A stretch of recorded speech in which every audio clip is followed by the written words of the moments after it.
Los últimos días han estado marcados por continuos desencuentros de las autoridades mexicanas con las estadounidenses, a pesar de que hace apenas una semana se realizó la reunión binacional en temas de seguridad en Washington. Desde entonces ha habido desencuentros con el Departamento de Estado, con la DEA, con el Pentágono, instituciones en las que el gobierno mexicano dice que no confía.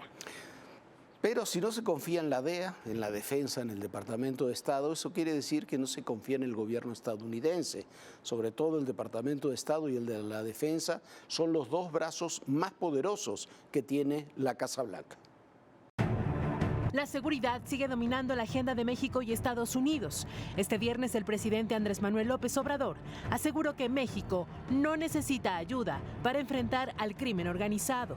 Nosotros tenemos capacidad suficiente para enfrentar a la delincuencia organizada. No queremos intervencionismo. No queremos ayuda, entre comillas, de nadie. En su discurso por la ceremonia del 109 aniversario de la defensa patriótica del puerto de Veracruz, condenó el injerencismo de algunos funcionarios de Estados Unidos y reiteró su rechazo a lo que califica como filtraciones del Pentágono. Desde aquí, desde el puerto de Veracruz, les decimos, y que se oiga bien y que se oiga lejos, no aceptamos ninguna intervención.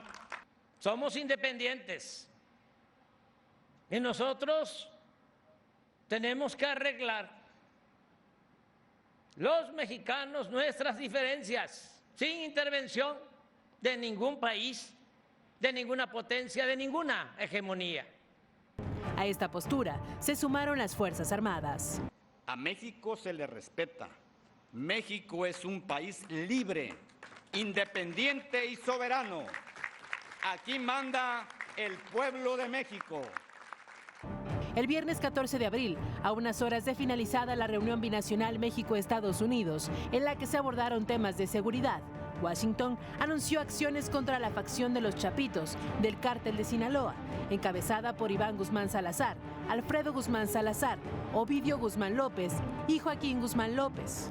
Días después, se supo que la DEA se infiltró en las entrañas de los Chapitos.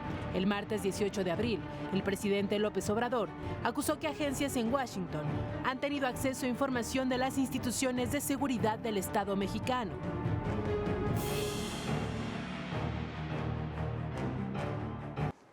El inicio de esta última escalada de desencuentros se dio porque la estrategia que anunció la justicia estadounidense contra el cártel de los Chapitos, donde además se informó que la amplia información que tenía Estados Unidos sobre esa organización criminal provenía en parte porque agentes de la DEA se infiltraron, se hicieron pasar por personajes muy cercanos a la estructura del Chapo Guzmán y bueno, eran agentes. Para el presidente López Obrador, la infiltración en el cártel de los Chapitos fue una grosera intromisión, así lo dijo. Pero lo cierto es que los Chapitos son una organización transnacional, criminal, transnacional, productora y distribuidora de fentanilo ilegal que opera en varios países, además de en México, y resulta difícil explicar en qué consiste esa intromisión en los asuntos internos de México. Los hijos de Joaquín El Chapo Guzmán están en la mira. The Justice Department is attacking every aspect of the cartel's operations. Security forces who terrorize communities, money launderers who enable the cartel to fund its operations, and the cartel's leaders, known as the Chapitos, who are sons of the now imprisoned former head of the cartel, known as El Chapo. El anuncio se hizo en Washington a unas horas de finalizada la reunión binacional México-Estados Unidos. El principal objetivo es la facción de los Chapitos, encabezada por Iván Guzmán Salazar, Alfredo Guzmán Salazar, Ovidio Guzmán López y Joaquín Guzmán López, además de 25 integrantes de esta organización criminal. La organización criminal identificó cómo las restricciones y demanda de opiáceos legales abría una enorme puerta para la distribución y venta de fentanilo ilegal más potente y más barata. Información de inteligencia indica que esas actividades comenzaron con Ovidio Guzmán López, el ratón, quien creó el primer laboratorio para procesar el fentanilo. Tras la captura del Chapo, Ovidio montó una red de laboratorios para asegurar una producción sostenida. Jesús Alfredo desarrolló alianzas para obtener desde China los precursores químicos necesarios para cocinar el fentanilo, y el mayor de los chapitos, Iván Archibaldo, administró el aparato de seguridad alrededor de toda la operación, principalmente en la producción, con laboratorios altamente blindados. Uno de los pilares son los precursores químicos utilizados para elaborar el fentanilo. Para ello, crearon una red desde Asia. A cargo de esta operación está la guatemalteca Ana Gabriela Rubio Sea, quien actúa como intermediaria para garantizar el suministro de precursores, principalmente con la firma china Wuhan Shokang Biological Technology. Los químicos son distribuidos en laboratorios, principalmente en Sinaloa, y de ahí los chapitos preparan la droga para ser enviada a Estados Unidos en forma de pastillas o polvo. En medio de esta nueva forma de traficar droga, los chapitos han enfrentado fracturas al interior del cártel de Sinaloa, han generado un aumento de la violencia en varias regiones. A diferencia de Juan José Esparragosa, el Azul, de Ismael Zambada García, el Mayo, o el mismo Chapo Guzmán, sus hijos han optado por el terror para imponerse. Las divisiones se acrecentaron desde el llamado juicio del siglo, cuando el Chapo Guzmán fue condenado a cadena perpetua. El proceso en Nueva York tuvo como pieza clave los testimonios de Jesús el Rey Zambada, hermano del Mayo, y su hijo, Jesús Vicente Zambada Niebla, el Vicentillo. Desde ese momento, los hijos del Chapo buscaron liderar el cártel de Sinaloa y comenzaron a enfrentarse con otras dos facciones, la de los Mayos y la de los Guanos, liderada por su tío Aureliano Guzmán Loera. La disputa de los chapitos también es contra células de Rafael Caro Quintero. La estrategia de Ismael el Mayo Zambada es la de mediar para evitar errores tácticos. Opera oculto en el Triángulo Dorado, que comprende Sinaloa, Durango y Chihuahua. La DEA ofrece una recompensa de $15 millones y es uno de los 10 criminales más buscados por esta agencia. A pesar de la violencia y conflictos internos, los liderazgos de los chapitos, los mayos y los guanos han tenido que sentarse a negociar rutas de trasiego de drogas y tráfico de migrantes para evitar choques. De acuerdo con información de inteligencia, el cártel de Sinaloa tiene presencia en 20 estados y mantiene enfrentamientos con al menos 8 grupos antagónicos. Y así fue como la DEA se infiltró en el cártel de los chapitos. La Administración para el Control de Drogas de Estados Unidos, la DEA, se infiltró en las entrañas de la facción de los chapitos en el cártel de Sinaloa. De esta forma obtuvo información sobre la elaboración y tráfico de fentanilo. Durante el último año y medio, la DEA obtuvo un acceso sin precedentes a los niveles más altos dentro de la organización y lo siguió por todo el mundo. And so the DEA proactively targeted the Chapitos network, and we followed it across the globe. To China, where the Chapitos partner with Chinese chemical companies and brokers to acquire fentanyl precursors, the ingredients necessary to make fentanyl. La investigación señala que los chapitos heredaron un imperio de narcotráfico y lo hicieron más despiadado, violento y mortífero. Para asegurar el control de las plazas en Coahuila, Michoacán, Sonora, Tamaulipas y Chihuahua, consideradas posiciones estratégicas, hicieron alianzas y sembraron el terror entre sus enemigos. Según el Departamento de Justicia, la crueldad fue el sello de la casa y la tortura se convirtió en una constante. Utilizaban el ahogamiento, la electrocución y los golpes. Los reportes indican que en el rancho de Iván Archibaldo en Sinaloa se encuentra un grupo de tigres que los narcotraficantes conservan como mascotas y que ocasionalmente eran alimentados con los cuerpos de sus enemigos, vivos o muertos. Sobre la infiltración de la agencia estadounidense al cártel de Sinaloa reaccionó el presidente López Obrador. Una intromisión abusiva, prepotente, que no debe de aceptarse bajo ningún motivo. ¿Cómo van a estar espiando? Reiteró que en México no se fabrica fentanilo y dijo que no se puede tener confianza en los dichos de los agentes. ¿Cómo confiar ciegamente en elementos de la DEA cuando está demostrado de que muchos de ellos, o algunos, para no exagerar, mantienen o mantuvieron vínculos con la delincuencia organizada. El presidente López Obrador reiteró que su gobierno mantiene la cooperación con Estados Unidos en el combate al fentanilo. El 7 de marzo, en la audiencia en Almoloya de Juárez, en la que Ovidio Guzmán fue notificado de nuevos cargos en su contra, se conoció el testimonio de 3 personas. Uno era Miguel Alonso Payán, miembro del grupo de seguridad de Ovidio Guzmán.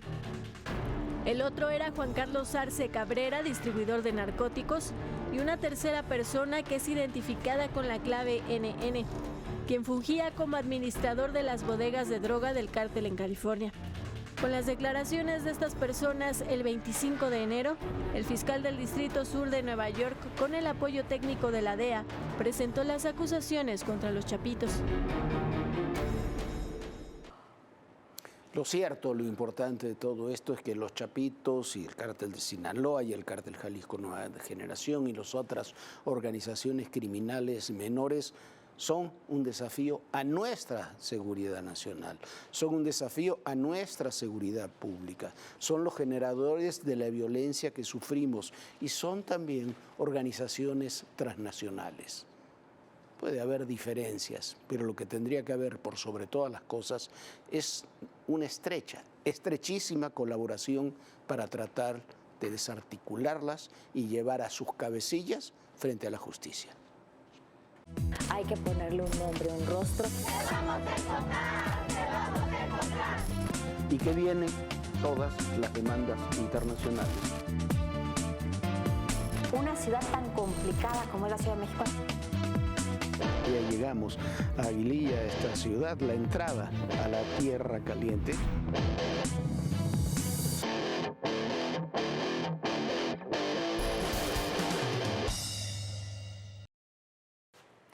Y en estos días se ha hablado mucho de espionaje, de infiltrados, de inteligencia, y no se termina de comprender ni la diferencia entre estos temas, ni que el ejercicio de espionaje o de las labores de inteligencia no dejan de ser formas de manejo de información de los diferentes estados respecto a sus adversarios y a sus aliados. Del espionaje precisamente van a hablar el día de hoy en La Hoguera del Poder el maestro Raúl Quintanilla y Jorge Fernández.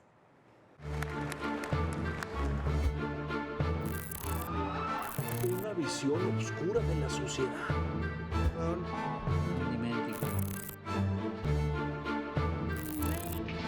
Es que la justicia no funciona. Y bueno, todos estos días ha estado en la mañanera, en el candelero político, en el debate, el tema del espionaje. Y a veces aquí se confunde todo, se confunde el espionaje con las tareas de inteligencia, con las tareas de información. El espionaje o el infiltrar a un grupo criminal transnacional con infiltrar al Estado mexicano. Y maestro Raúl Quintanilla, muy buenas noches. No entendemos. Es un tema apasionante. Es un tema apasionante, pero el espionaje es otra cosa, va mucho más allá de eso y se lo debe entender, como se ha dicho muchas veces, como prácticamente una actitud natural que han hecho todos los estados a lo largo de la historia para tener información sobre sus rivales y sobre sus aliados. Y también cómo dejarle saber información de ellos a los rivales. Claro. O sea, es como una especie de diplomacia obscura, metida en otro rumbo, metida en otro camino. Ha habido grandes casos, pero yo creo que este sentido del espionaje responde a uno de los más viejos conceptos del ser humano, que es la problemática del territorio, maestro, que es un funcionamiento absolutamente animal. ¿Cómo protejo mi territorio? Que viene de los animales, de cómo protegen sus nidos, cómo protegen de las agresiones exteriores de animales que solamente están pendientes de qué pueden suceder. Ese problema territorial se transmite a las civilizaciones y los casos de espionaje que empiezan en la civilización egipcia, en la cultura romana, son verdaderamente apasionantes porque empiezan con este proceso del infiltrado en la casa de los personajes.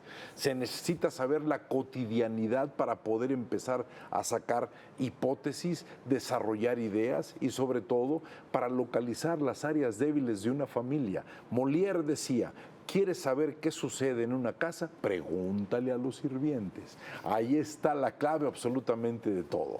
Y es algo, como tú decías, que viene desde el inicio de la historia. No sé de antes, pero los egipcios son los primeros que tienen espionaje y faraón Ptolomeo, el primero, segundo, no recuerdo cuál es uno de los grandes creadores de los primeros sistemas de espionaje como sistemas que hay del Estado egipcio. Pero no hay que confundir, hay muchos niveles de espionaje. Uno es las escuchas telefónicas ilegales, uno es infiltrar a un Estado como un arma prácticamente militar de ataque para hacerlo tomar malas decisiones. Otra es recabar información de estados o de instituciones o de organizaciones, sean legítimas o criminales. Son distintos niveles que tienen objetivos distintos y que hacen todos los países. México ha sido centro de las operaciones de espionaje de prácticamente todas las organizaciones del mundo. Aquí opera el Mossad, en la Segunda Guerra. El M5, lo hacía la DEA, todos. Aquí una señora, creo que del cártel de Tepito, mató a unos señores del Mossad, de la Mossad. Claro, en Plaza Arts. En Plaza Arts, una señora del cártel de Tepito. Eran no de la Mossad, eran de un cártel israelí perseguidos por la Mossad, digamos. Pero casos que a mí me parecen muy interesantes y verdaderamente trascendentes, el caso Dreyfus en Francia en el siglo XIX, ¿sí? Que es el manejo del famoso coronel Dreyfus, cómo se establece, cómo se trabaja, cómo sale condenado una persona que no es culpable, el yo acuso, el documento de yo acuso de Émile Zola, que todavía sigue siendo vigente. Ese caso, ¿sí?, que tenía que ver con condiciones militares, condiciones de Estado, ese es verdaderamente famoso. Todo ese tipo de espionaje en ese tipo de épocas hasta el principios del siglo XX, XIX, XX, está hecho exclusivamente con los conceptos del territorio. Espionajes, espías que están buscando elementos para la guerra, espías que están tratando de conocer, identificar lados débiles en procesos políticos, a qué políticos se puede trabajar y se puede cooptar para poder hablar, porque no hay nada más sencillo que alguien a disgusto en su país para empezar a desarrollar cosas. De ahí salen espías en México como la alemana Krugel, que fue muy famosa, entra a México con ayuda de Goebbels y ayuda de un famoso cineasta, Errol Flynn.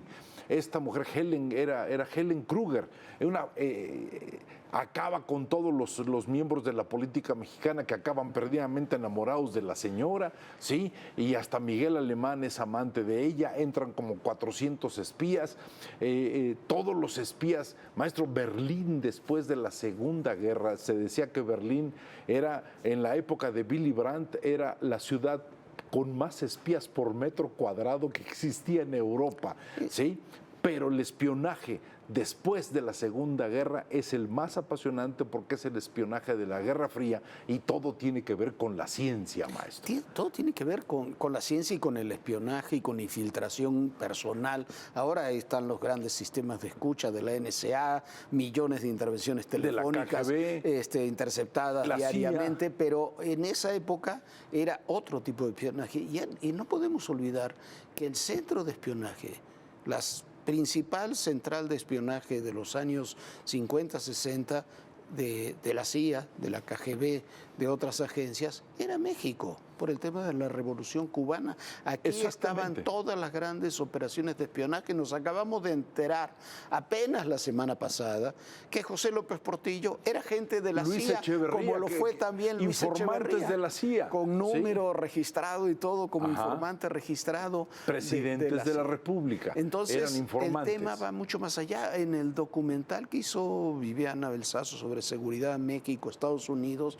comienza precisamente con dos hechos de espionaje, aquel famoso telegrama donde... El telegrama alemán. El alemán, que le ofrecen a México que se alíe con Alemania y recuperar los territorios de los Estados Unidos, y la intercepción por el espionaje estadounidense de microfilms de cómo operaban los espías nazis en México para enviar información que aquí estaba a Alemania. lleno de nazis en esa época. El caso más interesante de espionaje científico lo sufre Estados Unidos con el famoso matrimonio Rosenberg, Ethel y Julius, que son acusados de espionaje científico y de facilitar información a la Unión Soviética para poder construir una modernización en sus bombas nucleares. Einstein tiene un gran 2 o 3 páginas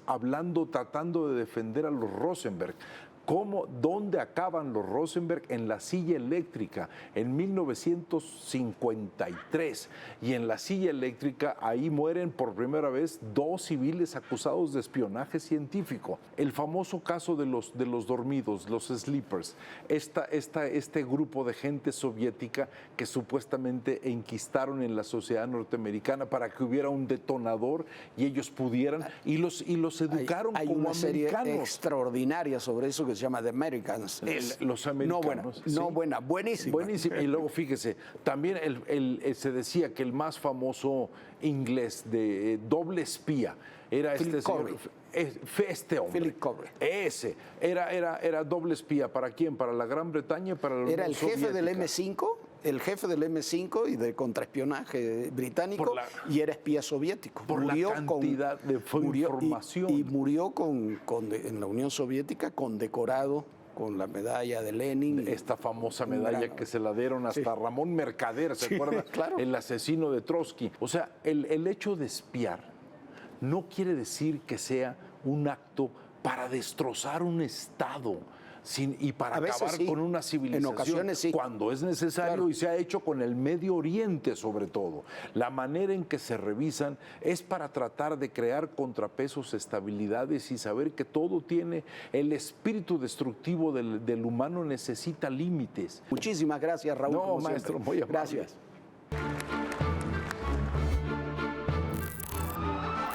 Una visión oscura de la sociedad.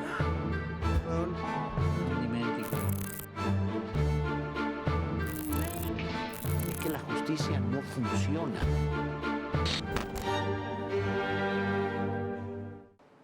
Y como siempre, qué ver, qué oír y qué leer este fin de semana. Qué ver un espléndido documental, realmente espléndido, estremecedor documental sobre el asedio y la masacre de Waco ocurrida este miércoles pasado hace 30 años. Ahí murieron en Waco más de 80 personas luego de un asedio que duró más de 50 días. Las imágenes son terribles, como lo es la historia de esa secta religiosa encabezada por David Koresh, que se consideraba a sí mismo el nuevo Mesías y que mandó a la muerte a sus seguidores, que acumulaban además un enorme arsenal en esa comunidad ubicada en plena zona rural de Texas. Lo hecho por Koresh fue terrible, inadmisible, pero también fue controvertida y contradictoria la actuación de las autoridades, y todo eso lo refleja muy bien este documental, un documental muy nuevo, 30 años después de los hechos. Una de cuyas consecuencias fue, 2 años después, el atentado del ultraderechista Timothy McVeigh contra la sede del FBI en Oklahoma y la radicalización del movimiento pro armas en los Estados Unidos. ¿Qué oír a un extraordinario jazzista, pianista de jazz que falleció a los 96 años esta misma semana? Ahmed Jamal, un pianista con enorme influencia en el jazz contemporáneo que cambió la forma de tocar, los arreglos, las composiciones, que logró combinar elementos de vanguardia con temas relativamente populares. Les recomendamos, hay muchísimos discos de Ahmed Jamal, recomendamos uno de sus primeros éxitos, el disco No Vote For Me, que para asombro de muchos se convirtió durante todo un año, en 1964, en el disco más vendido de jazz en los Estados Unidos. Un músico poco conocido, relativamente poco conocido, pero extraordinario, que debemos recordar escuchándolo. ¿Qué leer? Un libro del que en alguna oportunidad ya le hemos hablado, pero que en estos días, con todo lo referente al fentanilo, las drogas, los chapitos, la DEA, hay que volver a leer y estudiar a fondo. Se trata del libro La fiesta se acabó, ¿Por qué siempre perderemos la guerra contra las drogas sintéticas? De Ben Westhoff, un periodista que además es asesor de la Casa Blanca sobre temas de fentanilo. Un estudio muy amplio, completo y clarificador sobre el mundo de las drogas sintéticas, Viviana. Bueno, y si ya está interesado en leer sobre fentanilo, ¿por qué no leer el libro de Jorge Fernández, que hizo ya hace casi 3 años, Del Chapo al fentanilo, la nueva guerra? Y bueno, en su momento no se hablaba mucho de fentanilo. Hoy, por supuesto, estamos ya inmersos con esta droga sintética. Ya nos vamos. Muchísimas gracias por habernos acompañado. Tengo un gran fin de semana. Por supuesto, puede consultar nuestras redes sociales, puede consultar los contenidos de Todo Personal en nuestro canal de YouTube, escaneando simplemente este QR.